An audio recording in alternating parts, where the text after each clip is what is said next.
نور في الظلمات أنسي في خلواتي يا سعدي وهنائي القرآن حياتي.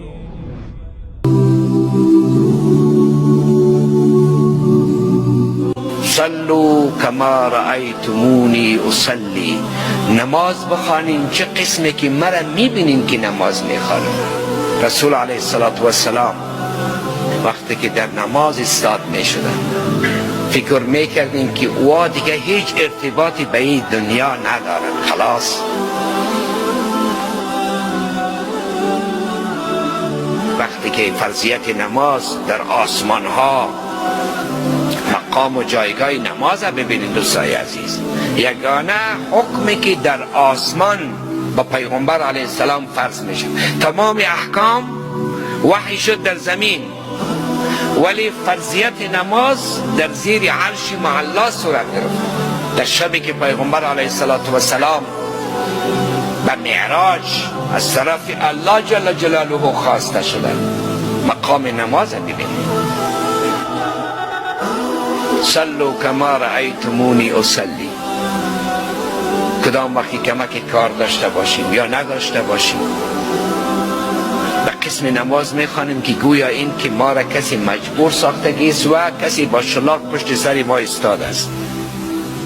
حالا زود بدو، همه کارمان براحت است، نمازمان در حالت دو.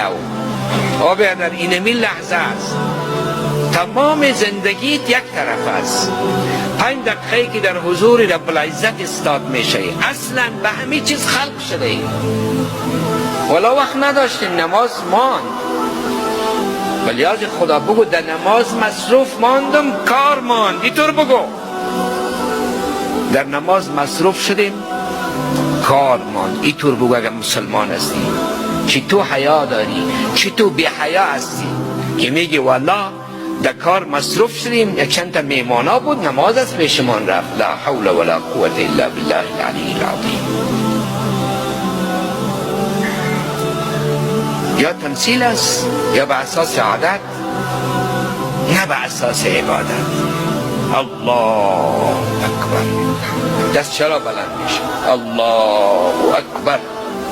الله بزرگتر است از همه کائنات. خلاص پشت سر میاندازی تمام افکار جهان را، دنیا را، ریاست، وزارت، پولداری را، بانکداری را، تجارت را پشت سر میاندازی. الله اکبر. همه پشت سر. در اینجا پیش روی رب العزت استاد است. ان تعبد الله کأنک تراه.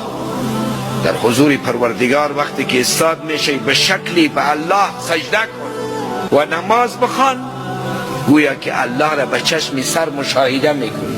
فإن لم تکن تراه، بلی تو الله را دیده نمیتانی. فإنه یراک، الله تو را میبینه.